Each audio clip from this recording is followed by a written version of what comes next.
بالله السميع العليم من الشيطان الرجيم. بسم الله الرحمن الرحيم. السلام عليكم ورحمة الله وبركاته. إن الحمد لله نحمده ونستعينه ونستهديه ونستغفره ونعوذ بالله من شرور أنفسنا ومن سيئات أعمالنا.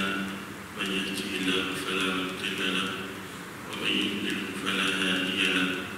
والصلاة والسلام على أشرف الأنبياء والمرسلين إمام المتقين وقائد الدعاة المجاهدين الذي بلغ الرسالة وأدى الأمانة ونصح الأمة وعلى آله وصحبه ومن والاه. وقد قال الله عز وجل في كتابه العزيز: أعوذ بالله من الشيطان الرجيم. بسم الله الرحمن الرحيم. يا أيها الناس أنتم الفقراء إلى الله والله هو الغني الحميد. اللهم ارحمنا بالقرآن العظيم واجعلنا لنا إماما ونورا وهدى ورحمة. اللهم ذكرنا منه ما نسينا وعلمنا منه ما جهلنا وارزقنا تلاوته آناء الليل وأطراف النهار واجعلنا لنا حجة. آمين يا رب العالمين. Sambungan daripada surah Asy-Syamsu dalam Misal Utsmani pada muka surat 565 dari ayat yang ke-11 hingga ayat yang ke-15. Bahagian yang disebutkan oleh Fadilatul Syekh Wahbah Az-Zuhaili dalam kitab Tafsir Al-Munir sebagai peringatan daripada kisah kaum Thamud, sambungan pada bahagian terakhir dari ayat yang ke-11 hingga ayat yang ke-15. A'udzu billahi minasyaitonir rajim.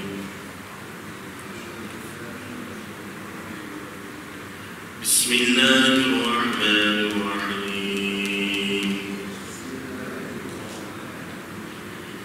Kadzabat Thamud biṭagwaha إذ انبعث أشقاها فقال لهم رسول الله ناقة الله وسقياها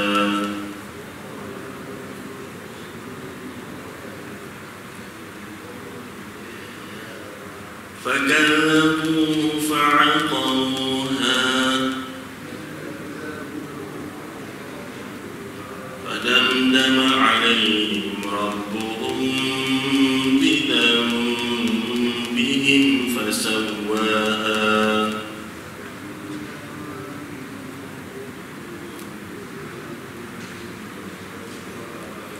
ولا يخاف عقباها. صدق الله العظيم. Allah SWT berfirman yang bermaksud ayat yang ke-11, kaum Thamud telah mendustakan Rasulnya kerana mereka melampau batas dalam melakukan kezaliman, iaitu berlaku kezaliman. Ayat ke-12, ketika bangkit orang yang paling celaka antara mereka.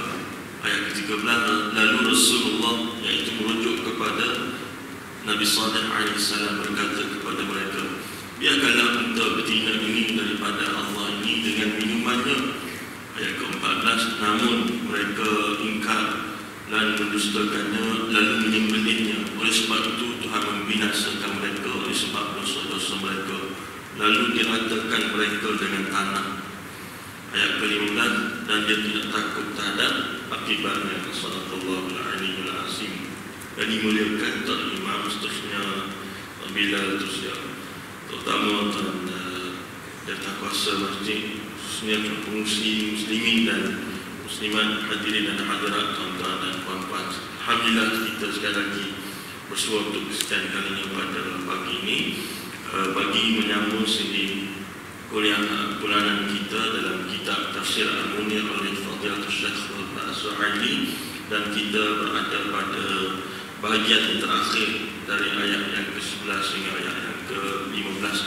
Oleh sebab sebelum daripada bulan Ramadan tempoh hari kita telah sama-sama belajar dari ayat yang pertama sehingga ayat yang ke-10 berkenaan dengan pengislahan diri dan apa kesan pengabaiannya.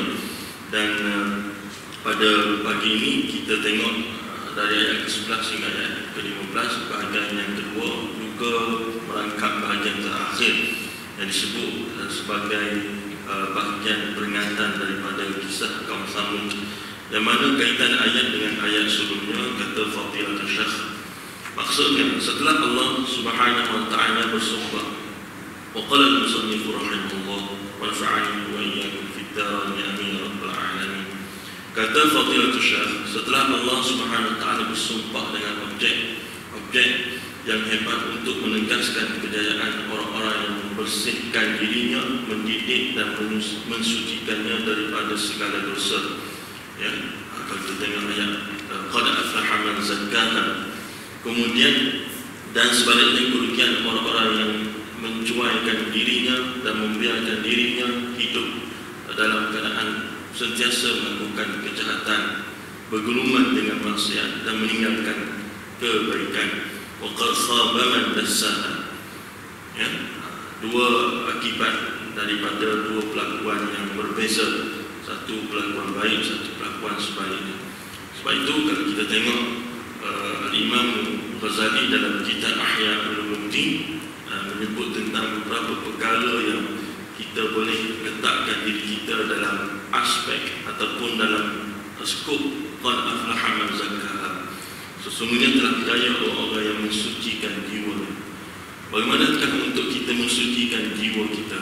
Kalau kita nak sucikan pakaian, kita boleh masuk dalam mesin basuh. Kalau kita nak bersihkan kereta, kita boleh hantar ke kawat. Nak bersihkan pakaian, kita hantar ke laundry ke, ataupun kita basuh guna mesin basuh. Tapi kita nak bersihkan jiwa ni, ada 5 aspek ataupun 5 subtopik yang digariskan oleh Imam Ghazali dalam kitab Ihya Ulumuddin. Ya. Pertama, qiraatul Quran bitadabbur. Yang kedua, qiyamul lail. Yang ketiga, iktsarul istighfar. Yang keempat, menjaga makan minum. Dan yang kelima adalah mujalasatus shalihin, duduk dengan orang saleh. Ya. Qiraatul Quran bitadabbur ni ana suka untuk kita sebut di sini kerana untuk kita mendapat kesinambungan daripada ayat-ayat sebelum daripada ini. Ya. Maka qiraatul Quran bitadabbur ni, tuan-tuan dan puan-puan, baca Al-Quran dengan mentadabbur. Ya, dengan tadabbur. Bukan kita baca Al-Quran itu semata-mata kita baca Al-Quran. Kerana Al-Quran ni kalau kita ajar pada kakak tua, dia pun boleh baca sebenarnya. Ya, contohnya suratul Fatihah, suratul Ikhlas, tapi dia setakat boleh baca saja. Dia tak tahu apa tuntutan daripada ayat yang dibaca tersebut. Ya, sebab itu penting untuk kita baca Al-Quran ni bukan setakat baca, betul makhraj, betul tajwid. Kemudian bukan setakat kita faham makna, tetapi juga yang paling penting daripada itu ialah kita boleh beramal dengannya. Ya, dan sudah tentu qiraatul Quran bitadabbur ini dalam keadaan kita sekarang, kita paling tidak pun mesti ada ya, dalam satu-satu bulan yang kita lakukan. Kerana dalam satu hadis Nabi sallallahu alaihi wasallam menyebut, man lam yaqra al-Qur'ana fi syahrain ka'annahu yatrukhu abadan, atau kama qala Rasul sallallahu alaihi wasallam, yang bermaksud sesiapa yang tidak membaca Al-Quran dalam satu bulan, seseorang dia meninggalkan Al-Quran selama-lamanya. Ya? Dalam bulan Ramadan kita ulun habis-habisan. Ya? Bahkan dalam bulan Ramadan kita ada seolah-olah satu tenaga lebih kita boleh baca Al-Quran walaupun sepah daripada solat-solat tarawih. Solat-solat tarawih itu habis lewat dah, katakan 10:30, kita boleh pulung pula sampai pukul 11:30 ya, membaca Al-Quran. Dan seharusnya kita lakukan perkara sama dalam bulan-bulan lain. Mungkin volumenya berbeza, ya, kita tak boleh ataupun tidak berkesempatan untuk melakukannya setiap hari, tapi sebulan beberapa kali, paling tidak pun dalam seminggu sekali, dalam arti kata yang mentadabbur ataupun mentadabbur tadi, baca sendiri-sendiri itu kalau boleh setiap hari lah, sebab itu sangat ringkas, itu sangat orang kata memerlukan kepada keazaman yang kuat daripada kita sendiri. Kerana kalau kita baca Al-Quran hanya pada bulan Ramadan dan kita mengingatkan langsung dalam bulan-bulan lain, maka kita wajar kecewa dengan diri kita sendiri. Itu yang pertama kata Imam Ghazali, qira'atul Quran bitadabbur. Yang kedua, qiyamul lail. Qad aflaha man zakkaha. Kadang kita tanya macam mana kita nak meletakkan diri kita dalam ayat qad aflaha man zakkaha. Yang kedua adalah qiyamul lail. Qiyamul lail ini kerana paling penting di situ adalah itu adalah masa kita semata-mata dengan Allah Subhanahu Wa Taala. Kita bangun solat ke, kita bangun baca Quran ke, ya, dan kita bangun buat apa sahaja ke, itu hanya dengan Allah SWT semata-mata. Tak ada orang lain tengok, tak dirakamkan pun, ya, dan tak ada orang lain tengok, ya. Sebab itu Syekh Ayyub As-Sakhtiyani dalam kitab Hilyatul Awliya, apabila dia ini adalah seorang alim yang sangat suka qiyam, sehingga apabila masuknya waktu subuh, Syekh akan mengeraskan suara kerana nak menyembunyikan amalan sebelumnya, iaitu qiyam. Tak nak bila masuk subuh cakap dengan orang lain, suara tu nak pecah sehingga orang lain boleh memandainya bahawa Syekh dah lama bangun ni qiyam pagi tadi sebelum subuh. Tapi sebab Syekh nak jaga, ya, amalan ini daripada rosak, ya, sehingga berpura-pura, ya, mengeraskan suaranya. Mengeraskan suaranya kalau kita, ya, macam berdeheng lah kita sebut, kita berdeheng, ya, seolah-olah macam baru-baru tidur. Jadi bila orang dengar tu, orang kata Syekh macam kita juga lah, baru-baru tidur juga, padahal Syekh bangun awal lagi. Tapi sebab nak menyembunyikan amalan qiyamul, kerana amalan qiyamul ini adalah itu salah satu kaedah yang paling signifikan untuk kita lihat kita ni sebenarnya ikhlas atau tidak kenangan dengan Allah Subhanahu Wa Taala, ya. Kerana ketika itu kita, ya, bukannya kita dengan orang lain, tak. Walaupun zaman sekarang ni macam-macam berlaku, orang qiyamul lail buat live, orang qiyamul lail sumbangan dan sebagainya, macam-macam. Masya Allah, tabarakallah, jauh sekali daripada semangat, ya, dan ruh, ya, sebagaimana yang ditinggalkan oleh para alim ulama terdahulu, ya. Kalau amalan fardu itu lain lah, contohnya solat Jumaat kita iklankan, boleh, tak ada masalah, siap masuk dalam televisyen, tafadhal. Itu adalah amalan fardu yang wajar disiarkan. Tetapi amalan sunat, ya, ini lebih baik kita sembunyikan.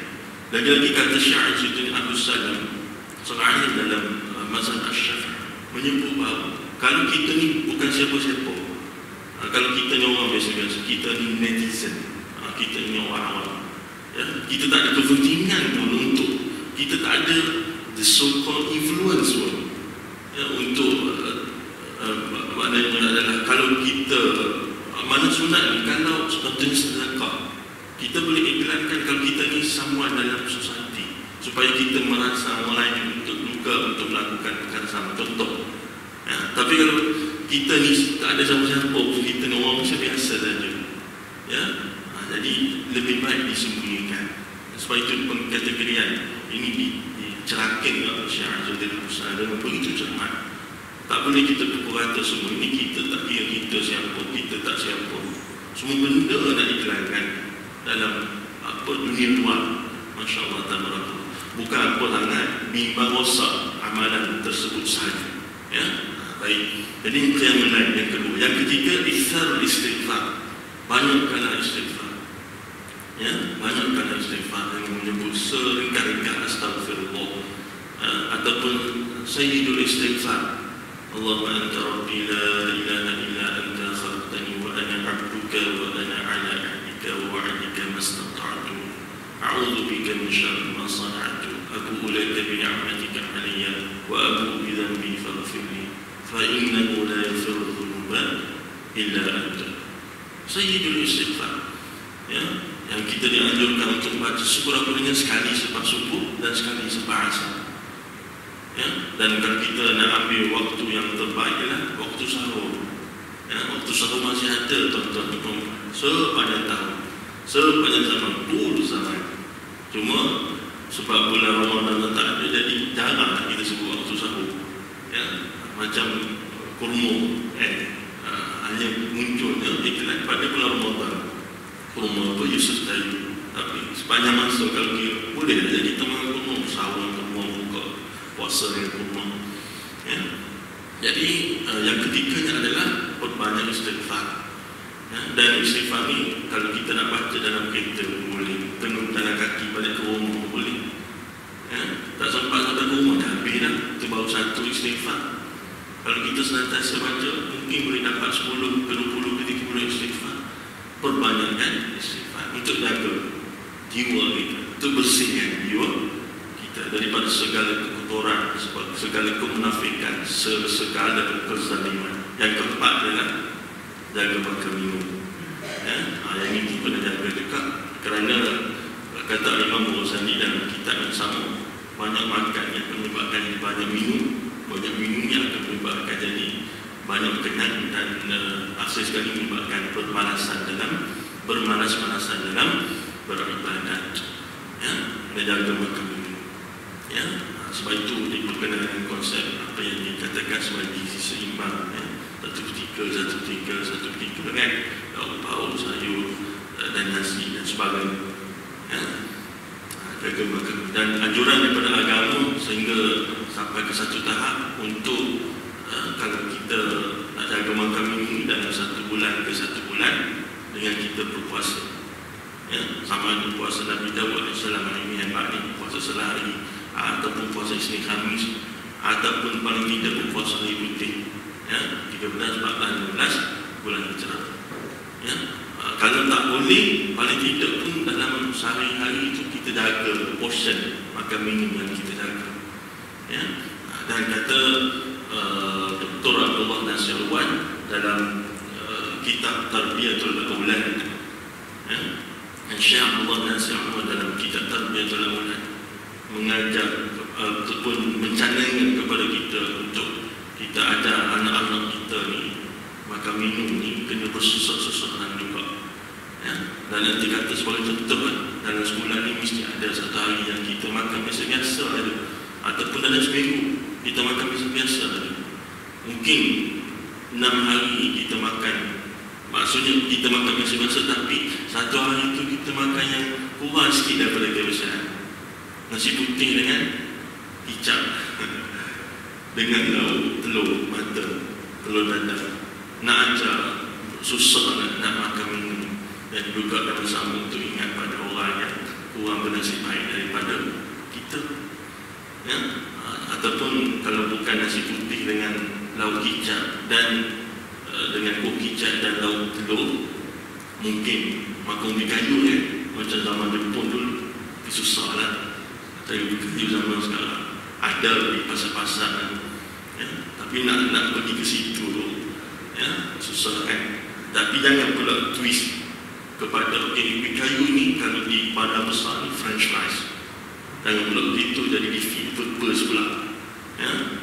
Maksud di sini adalah kata Syekh Abdullah Nasir Wan, kita ajar, kita latih, kita tarbiyah. Bukan kita tak mampu, tapi kita latih, kita ajar, kita tarbiyah. Ya? Bukan KFC, McDonald's, apa KFC, McDonald's, Sus Coffee, macam-macam. Masya Allah, ajar. Ya? Baik, jaga makan minum. Yang keempat, yang kelima dan yang akhir sekali adalah menjaga satu soleh. Duduk dengan orang soleh. Macam sekarang, ya? Mungkin kita ni bukan orang soleh, kita orang biasa saja, tak apa. Kita duduk dengan orang soleh. Moga-moga ada lah percikan-percikan orang soleh yang kita dapat tu. Ya? Itu cara dia untuk jaga hati kita, jaga jiwa kita, bersih hati kita, bersih jiwa kita. Tapi bukan bermaksud kita memilih dalam berkawan tu, kita berkawan dengan orang-orang tertentu. Mak kawan kita ni macam-macam orang. Jenis itu, jenis ni macam-macam. Tafadhal tu. Ya, silakan, tak ada masalah. Pergilah kamu. Ya, moga kamu mampu menjadi ejen dakwah yang baik kepada agama. Tafadhal.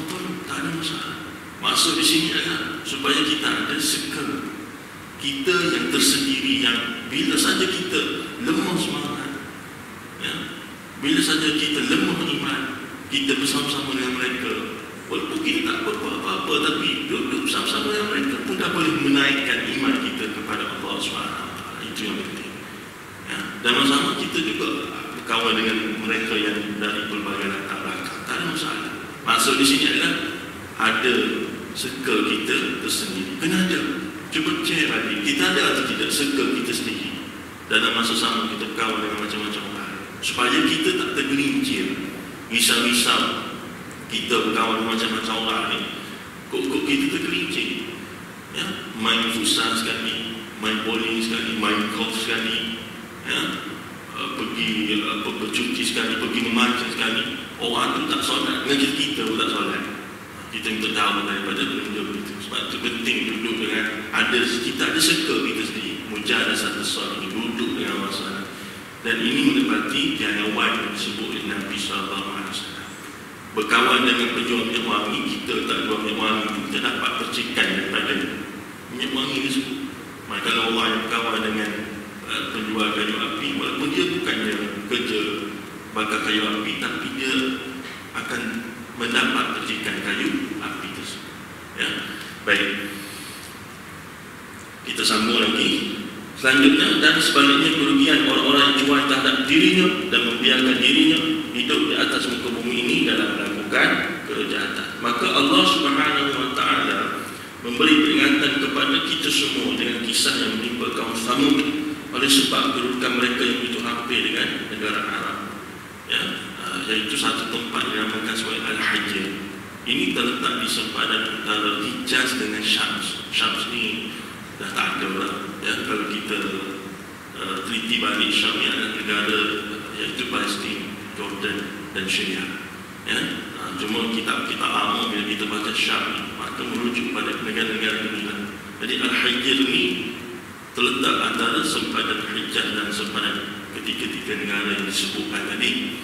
Dan Al-Hijr ni satu tempat yang sebenarnya masih wujud dari segi keadaan dan kedudukan, ya, bagaimana binaan batu-batu itu, sehingga tak silapnya pada tahun 2008 UNESCO telah menggazetkan itu sebagai satu tempat warisan, ya, dunia, ya, yang boleh kita lihat sampai hari ini lah, ya. Kemudian ini bertujuan untuk memberi peringatan kepada golongan yang menentang Nabi SAW dan mendustakannya. Sekiranya mereka tidak mengambil peringatan, maka mereka juga akan ditimpa bala sebagaimana umat yang terdahulu. Baik, ayat yang ke-11 dari satu ayat kata Fadilatul Syekh dalam mentafsirkan ayat kazzabat Samud bi tawwaha, kaum Samud telah mendustakan Rasulnya dengan bersikap angkuh dan melampaui batas bi tawwaha, ya. Kazzabat Samud bi tawwaha, dan kita tahu bahawa kaum Samud ini merujuk kepada umat Nabi Saleh alaihissalam. Ceritanya panjang, kalau kita tengok dalam tafsir Ibn Katsir pun dia rakamkan sedemikian bagaimana mereka ini menyambung pewarisan ataupun mereka mewarisi apa yang ditinggalkan oleh kaum Ad terdahulu, ya. Yang mana kaum Ad terdahulu pun mereka memiliki kelebihan tertentu. Mereka ingkar kepada Nabi Hud alaihissalam. Kemudian mereka diwarisi dari segi harta benda kaum Ad ini oleh kaum Samud, dan kaum Samud juga ingkar kepada Rasul yang berikutnya, iaitu merujuk kepada Nabi Saleh alaihissalam.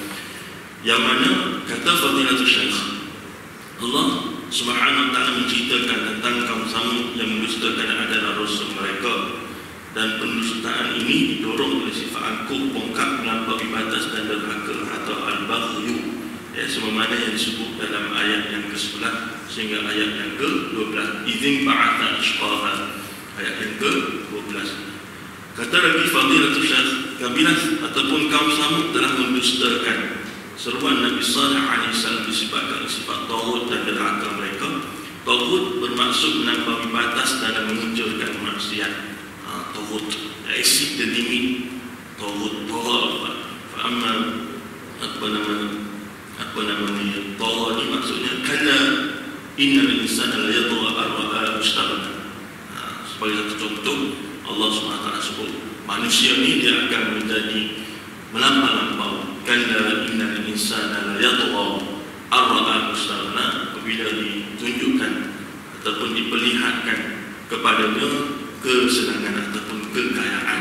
Ya, sebagaimana yang sebelum daripada ini, manusia ini sebagai contoh yang paling ringkas, bila mana dia sakit, barulah dia berniat, ya, berimpian, berazam untuk membaca Al-Quran. Tapi bila mana dia sihat, maka tak pun dia buat apa yang dia niatkan, apa yang dia azamkan.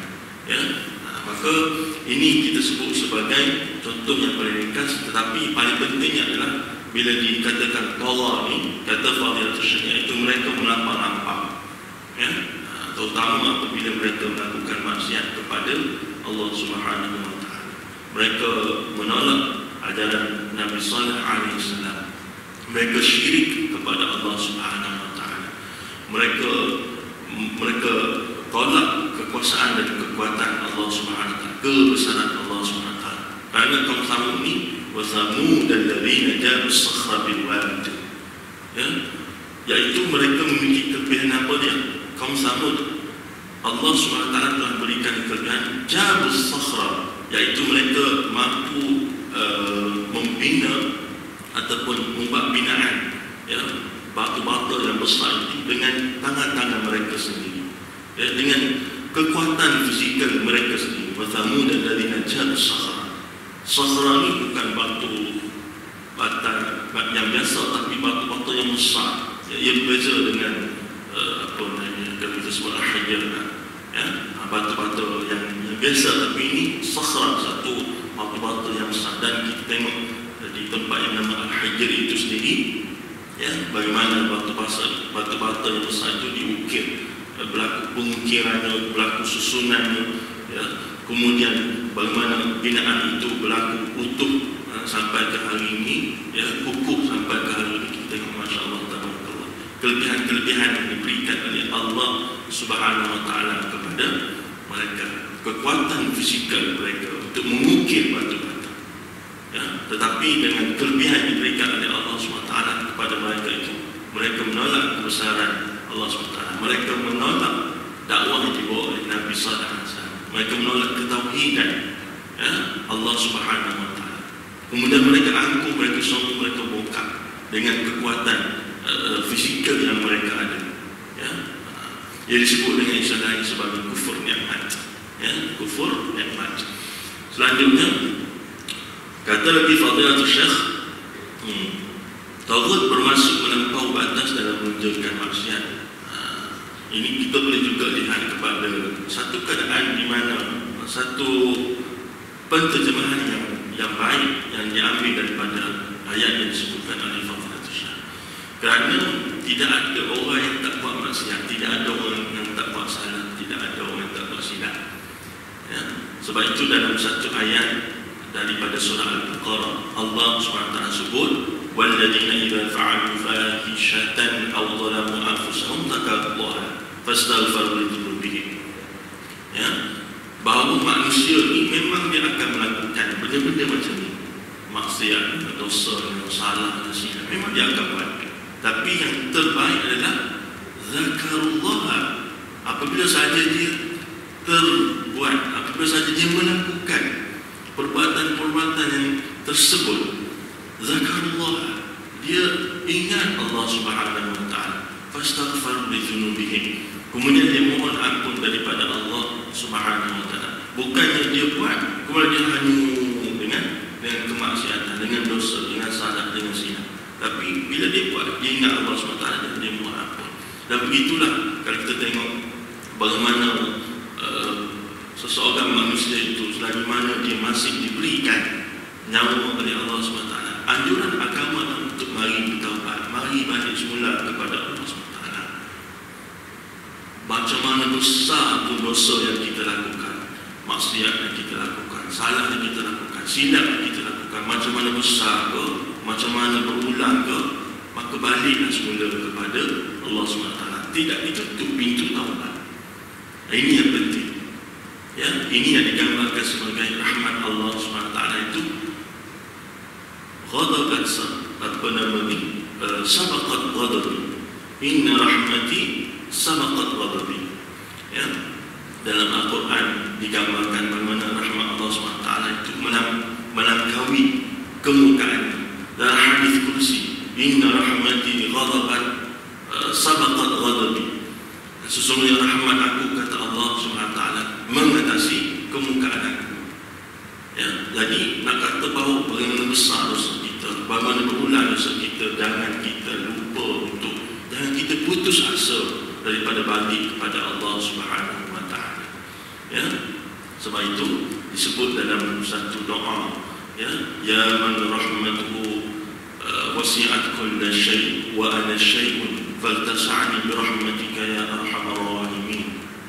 Ya, yang disebut oleh Al-Imam Syaukani dalam kitabnya, yang mana Imam Syaukani menyebut doa ini setelah membaca kisah tentang Khalifah Umar bin Abdul Aziz, ya, yang sentiasa mendoakan kepada Allah Subhanahu Wa Taala, ya man kataba ala nafsihi rahmah ala ibadihi wa ana min ibadika faltas'ani bi rahmatika ya arhamar rahimin. Ya, yang bermaksud, wahai Tuhan yang menetapkan rahmat-Nya ke atas hamba-hamba-Nya, dan aku ini sebahagian ataupun salah satu daripada hamba-hamba-Mu, maka berikanlah aku kerahmatan, ya, di atas apa yang aku lakukan. Berikanlah aku kerahmatan daripada kerahmatan Engkau. Ya, dan disebut oleh doa Khalifah Umar bin Aziz. Kemudian Al-Imam Syaukani bila baca Umar membacakan doa ini, dia pun sebut juga dengan, Syekh pun sebut juga dengan doa yang kita sebut di awal-awal tadi juga. Ya, nak kata bahawa bagaimana besar rahmat Allah SWT ini mengatasi kemurkaan dia. Ya, baik. Selanjutnya, seorang yang paling celaka di kalangan kaum Samud, iaitu Qudar bin Salib, membunuh unta betina tersebut. Dia menghasut kaumnya dan mereka meredai perbuatan tersebut. Tuan-tuan dan puan-puan boleh tengok pada ayat yang ke-12, idzin ba'atha ashqaha. Ya, ketika bangkit pergi menyembelih unta betina, orang yang paling celaka antara mereka iaitu Qudar bin Salib. Lalu pembunuhan itu berlaku, dan pembunuhan itu adalah bukti jelas penolakan dan pendustaan mereka ke atas Nabi mereka, dan terbukti benar risalah yang dibawa oleh Nabi Sallallahu Alaihi Wasallam. Baik, sedikit latar belakang ceritanya adalah mereka mencabar Nabi Sallallahu Alaihi Wasallam untuk mengeluarkan unta daripada batu-batu. Dan mengapa batu-batu? Sebut beberapa perkara tadi. Dengan izin Allah SWT, maka dikeluarkan unta daripada batu-batu. Dan kisahnya adalah pada itu mereka ini saling bergilir dengan unta betina tersebut, ya, untuk minum air. Ya, contohnya hari ini kaum mereka minum air, esok unta betina pula minum air, bergilir-gilir. Tetapi kaum mereka ini tidak sabar-sabar, ya, untuk menunggu giliran. Bahkan mereka ini sampai ke tahap mereka memang nak, mereka memang baik-baik, mereka memang nak bunuh, ya, unta betina tersebut, walaupun telah diberi amalan lebih awal oleh Nabi Sallallahu Alaihi Wasallam. Sedangkan unta betina tersebut bukannya manfaatnya adalah untuk sebagai kenderaan mereka. Ya, unta ini kalau kita tengok manfaatnya terlalu banyak, ya, dari segi kenderaannya, dari segi dagingnya, dari segi kulitnya, dari segi boleh mengeluarkan susunya. Unta ini banyak sebenarnya kegunaan-kegunaan, tapi kerana kesombongan mereka, ya, kerana keingkaran mereka, sedangkan mereka sudah mendapat air, bergilir-gilir dengan unta pertama, dan mereka mencabar untuk unta tersebut dikeluarkan daripada batu-bata, dikeluarkan unta tersebut daripada batu-bata, dan unta tersebut boleh memberi manfaat kepada mereka dari aspek yang pelbagai yang kita sebutkan tadi. Ya, boleh jadi kenderaan, boleh jadi sumber daging, boleh jadi sumber susu, macam-macam, boleh jadi sumber kulit. Ya, kulit-kulit boleh jadikan apa, macam-macam, ya, boleh dibuat daripada kulit unta tersebut, macam-macam. Tapi mereka tetap, kerana ini yang dikatakan sebagai melampau-lampau, ya, dalam mereka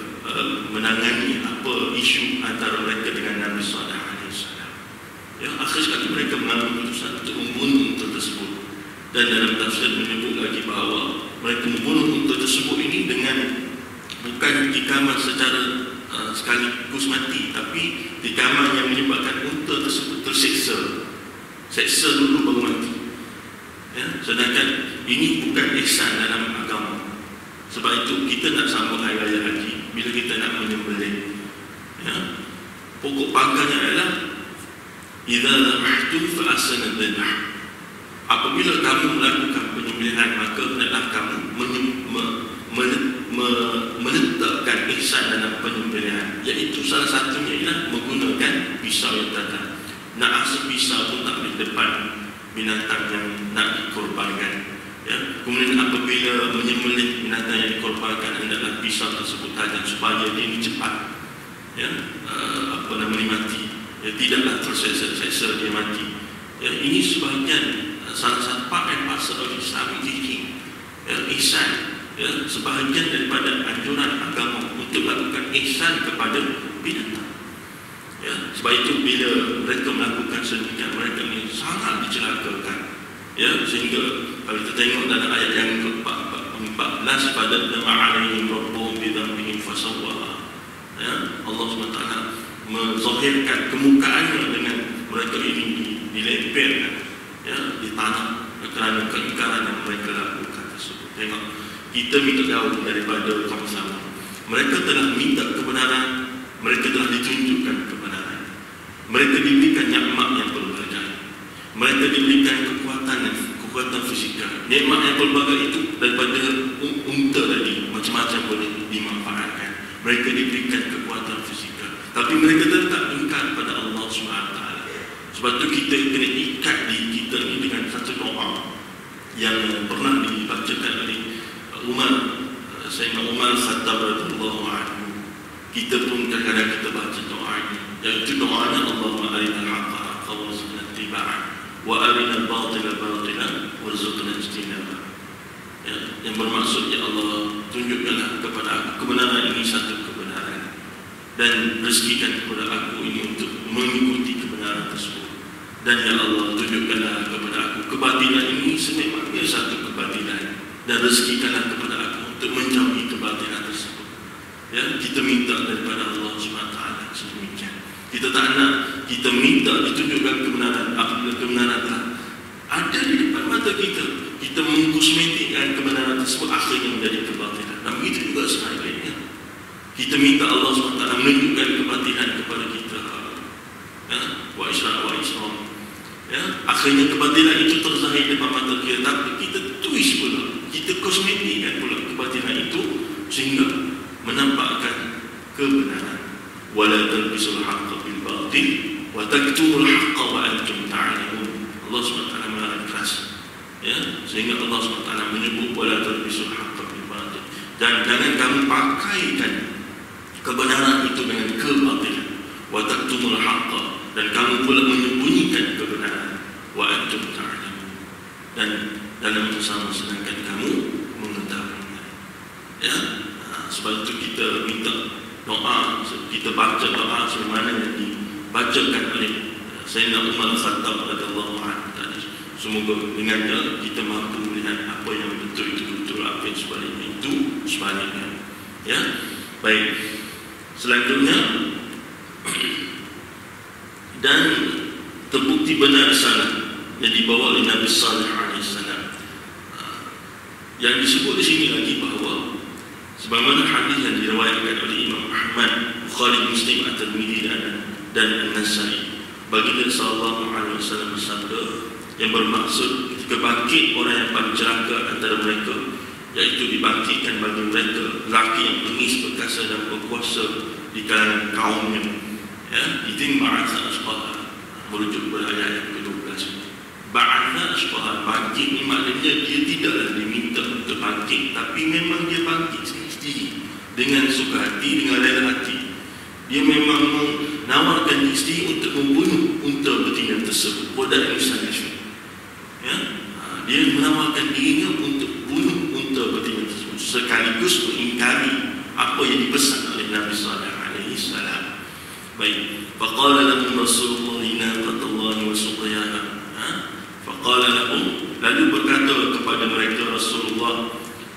iaitu merujuk kepada Nabi Sallallahu Alaihi Wasallam.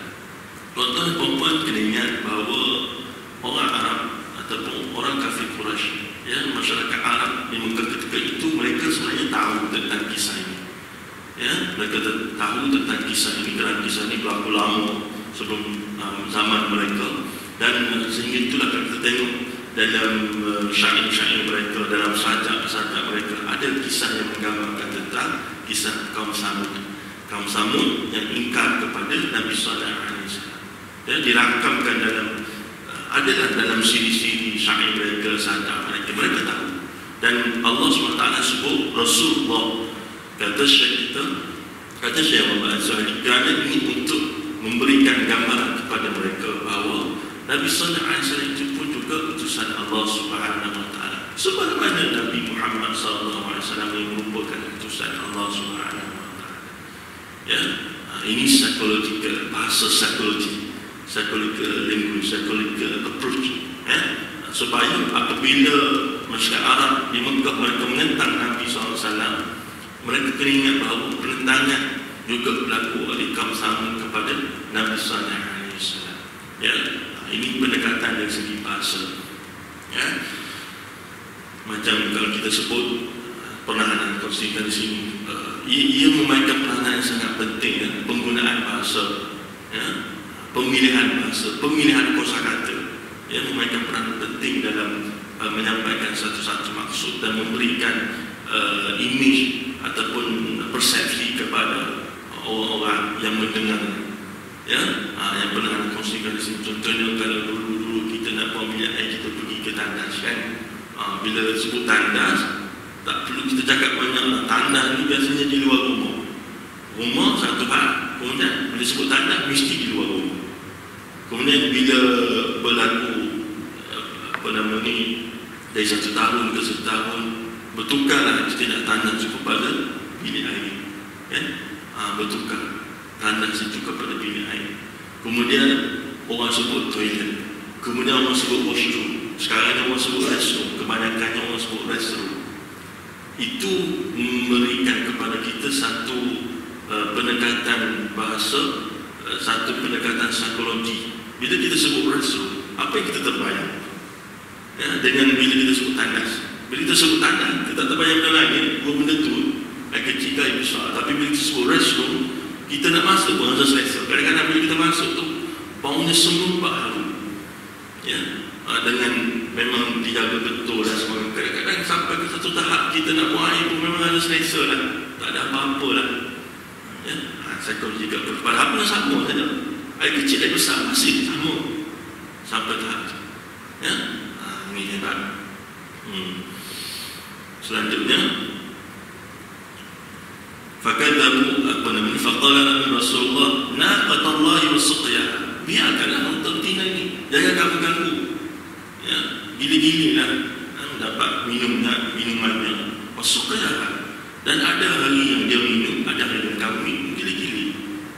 Rotation ini sebenarnya berlaku dengan baik pada awal-awalnya, tapi disebabkan oleh manusia ini ada sifat amat greedy.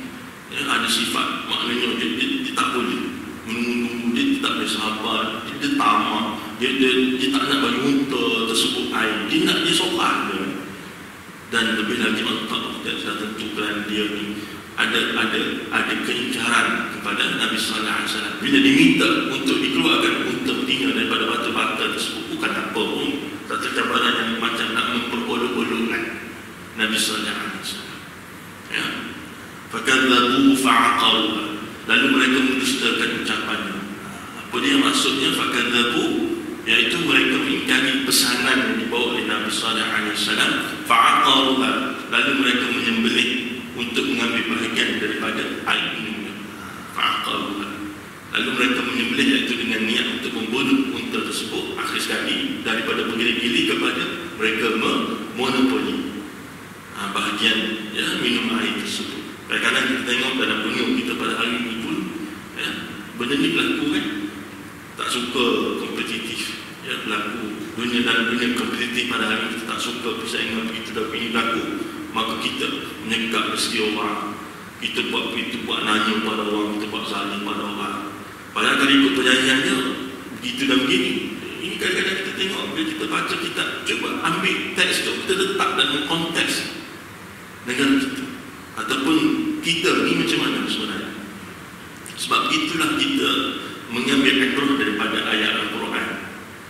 Ya, Sayyidina Abdul Rahman bin Auf radhiyallahu anhu, seorang sahabat Nabi sallallahu alaihi wasallam, bila membaca Al-Quran satu hari, ya, digambarkan kekayaannya dalam kitab At-Taratibul Ijariyah lebih kurang 300 juta ringgit Malaysia, lebih kurang. Walaupun ringgit Malaysia sekarang ini meruntuh dah sikit, ya, menjuna dah sikit. Kita nak bandingkan dengan $1 yang terdekat dengan negara kita pun jauh lah kalau kita kata, ya. Tapi masih 300 juta ringgit Malaysia ni satu angka yang besar, yang boleh kita boleh makan generasi demi generasi, masih satu angka yang besar kan. Jadi Sayyidina Abdul Rahman bin Auf radhiyallahu anhu, seorang yang bergelar hartawan, ya, sahabat Nabi sallallahu alaihi wasallam yang sangat suka berpuasa. As-siyamu fil nahar, sangat suka berpuasa. Satu hari beliau berpuasa dan beliau nak berbuka puasa. Jamuan nak berbuka puasa itu ditaja, iftar itu ditaja. Ini biasalah, ya, kita baca dalam satu hadis Nabi sallallahu alaihi wasallam, "Man fattara sha'ima falahul ajr." Siapa yang beriftar pada orang berpuasa, dia akan dapat pahala orang berpuasa tersebut, kan? Sebab itu jangan pandang enteng. Keluasan pahala yang disediakan kepada kita sebenarnya besar dan banyak, ya. Contohnya kita sebagai ketua keluarga, kita beli iftar untuk ahli keluarga kita. Jadi pahala isteri kita puasa dapat pada kita sikit, pahala anak kita puasa dapat pada kita sikit, pahala anak puasa dapat pada kita sikit, pahala uju puasa dapat pada kita sikit. Jangan banyak itu. Betapa luasnya untuk kita hidup dengan kita grab anything yang ditawarkan oleh Allah Subhanahu Wa Taala. Sebenarnya terlalu banyak. Kalau kita sedar dan benda macam ni, tak nak kena ada ilmu, dan nak ada ilmu ni tak nak kita kena tahan lelah mengaji. Ya. Jadi Sayyidina Abdul Rahman bin Auf radhiyallahu anhu, apabila hari tersebut dia ingin nak berbuka puasa, tengah puasa, tunggu iftar, baca Al-Quran. Bila baca Al-Quran, apa berlaku? Melewati satu ayat, "Adhabtum ibadikum fi ayatikum ad-dunya." Ayat ini sebenarnya berkenaan dengan Allah SWT tuju pada orang kafir. Wahai orang kafir, hari ini kamu masuk neraka disebabkan dari dulu kamu sudah mencapai berbagai nikmat. Halal haram kamu tak kira, kamu ambil semua. Ya, pada hari ini dengan apa yang kamu lakukan dalam kehidupan kamu di dunia dulu, maka kamu layaklah dibakar dalam api neraka. Sayyidina Abdul Rahman bin Auf radhiyallahu anhu yang memiliki 300 juta kekayaan, ya, ringgit Malaysia, yang bergelar hartawan di Mekah, yang sangat suka berpuasa, yang sedang menunggu iftar, yang sedang membaca Al-Quran sebenarnya menunggu masuknya waktu iftar, membaca ayat tersebut, lalu beliau tersentak, ya, beliau tersentak sehingga beliau mengatakan bahawa ambil dulu makanan iftar ni, aku rasa macam tak selera pun nak berbuka puasa. Sebab apa? Ini penting bila kita baca ayat-ayat Al-Quran, ya, untuk kita meletakkan, kalau kita jadi macam tu macam mana?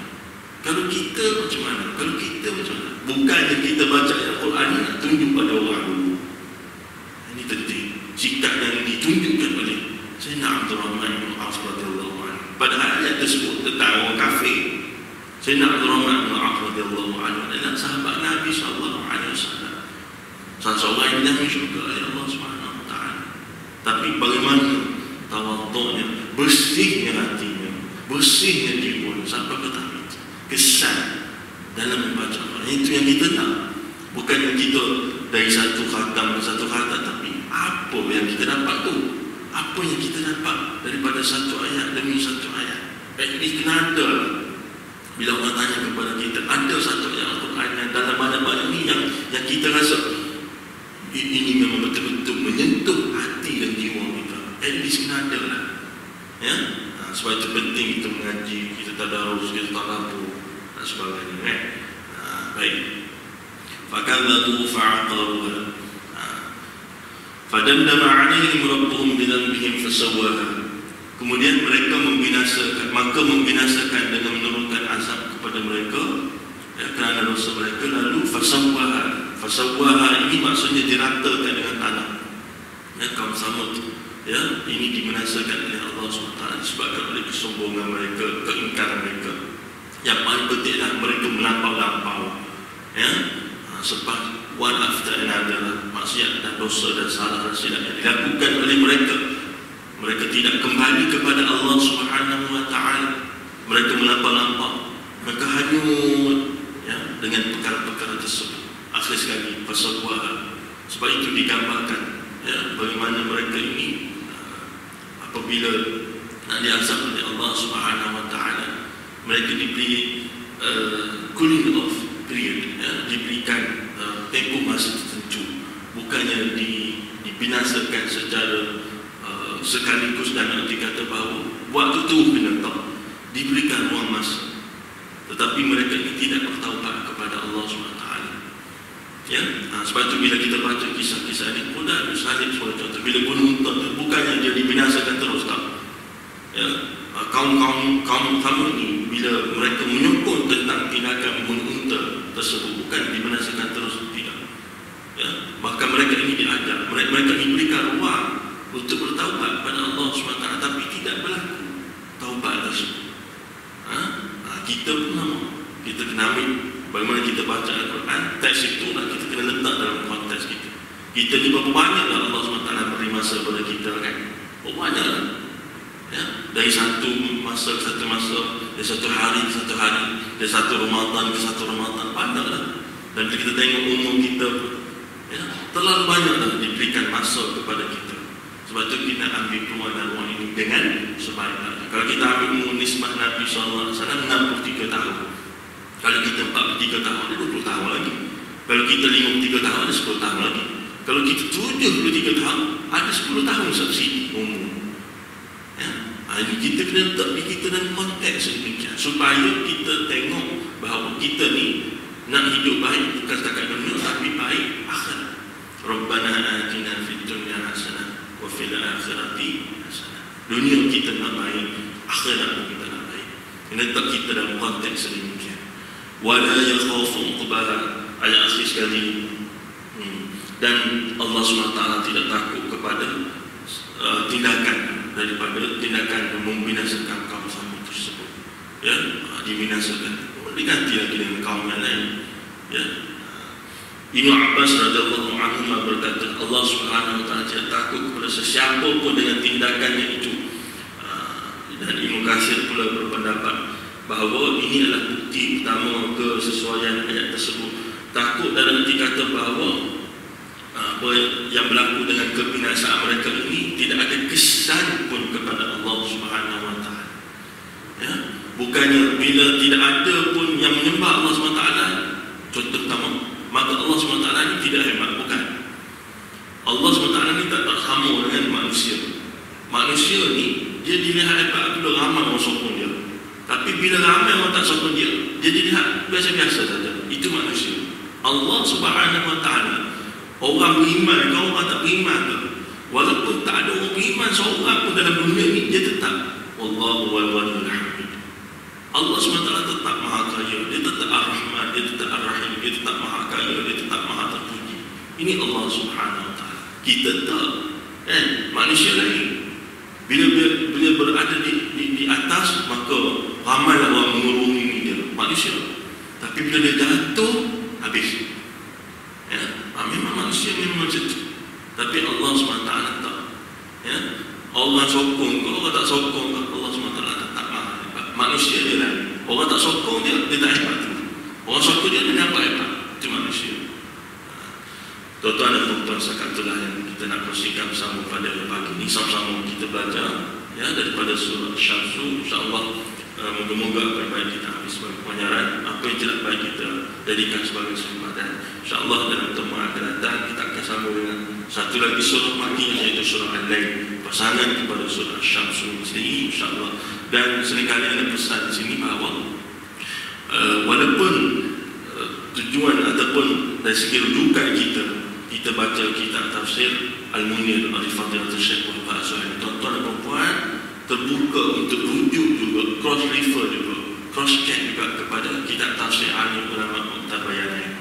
Kita ada tafsir Balawi, tafsir Fakhrazi, ya, tafsir Qurtubi, banyak kan. Jadi itu sikap itu sebagai contoh. Cuma kita nak bawa satu itu memang tak sempat lah. Dengan ruang masa kita ada, kita ambil satu saja kita baca, terungkaikan. Kemudian tugas kita pula, tuan-tuan dan puan pula lah, untuk semak silah dengan dalam kitab ni kata apa, dalam kitab kata apa, dalam kitab ni kata apa, dalam kitab tu kata. InsyaAllah kan, barulah fokus kita pada pengajian. Bukan kita ni sekadar tak ada buat apa, kalau balik pun tak ada buat apa, bukan.